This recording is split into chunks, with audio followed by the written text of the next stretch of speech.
Hello, I'm Cosmic, and today we're going to be taking a look at Warhammer 40,000 Storm of Vengeance.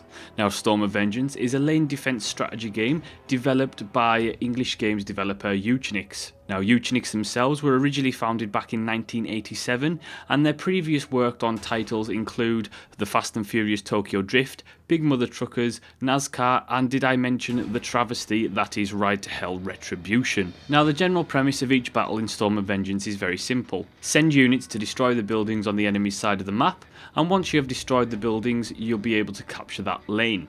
To win a battle, capture 3 lanes while making sure the enemy doesn't destroy and capture your lanes. Now, each unit and building costs redemption points to produce. Buildings like communication relays build up your redemption points over time.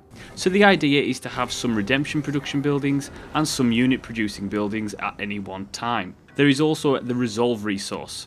Now, through the skill tree you can unlock special units and items which will cost resolve to field. Resolve is accumulated by turning one of the unit production buildings into a resolve production building, which will halt the unit production at that time. Now, while the game may claim to have strategy, in reality there is little to be had.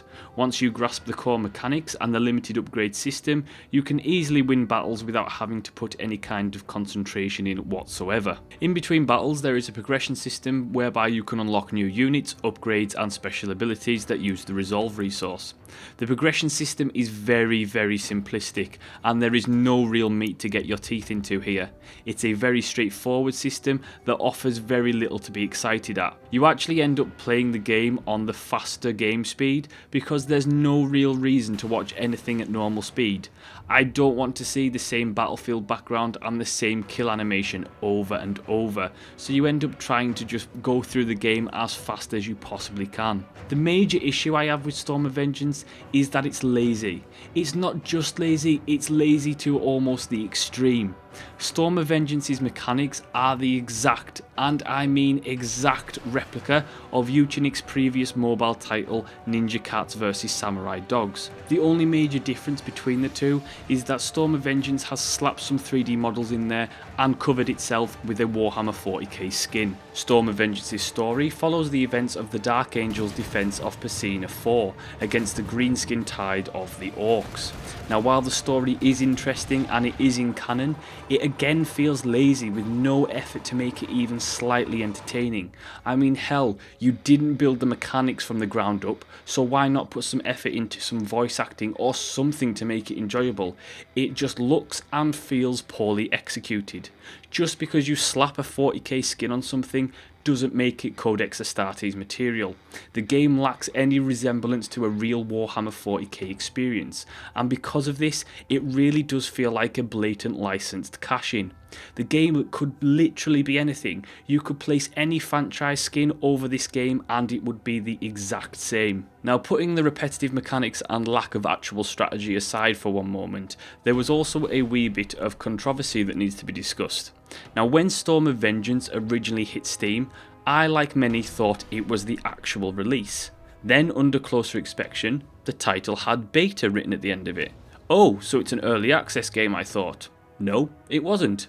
So what you're saying is that they basically just released on Steam with beta tagged onto the end of their title? Pretty much, yes. I actually couldn't believe it. The first thing I couldn't believe is that Steam actually allowed that to happen. If a game is not complete, it goes through the early access program. Full stop, in my opinion. Second, you cannot just throw beta onto your title and expect that to save you from criticism.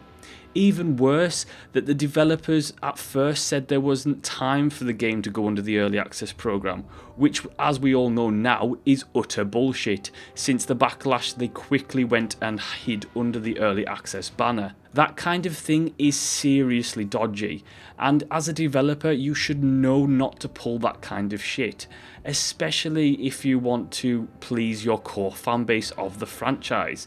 And you should definitely know that if you do pull that shit, you are going to get called out on it every single time. But back to the actual game.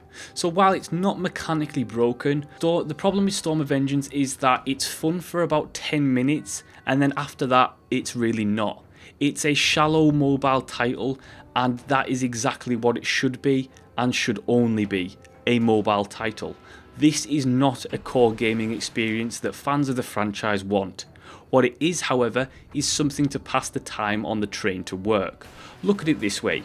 On Steam, Storm of Vengeance costs around £6.99, which is about $10 in the US.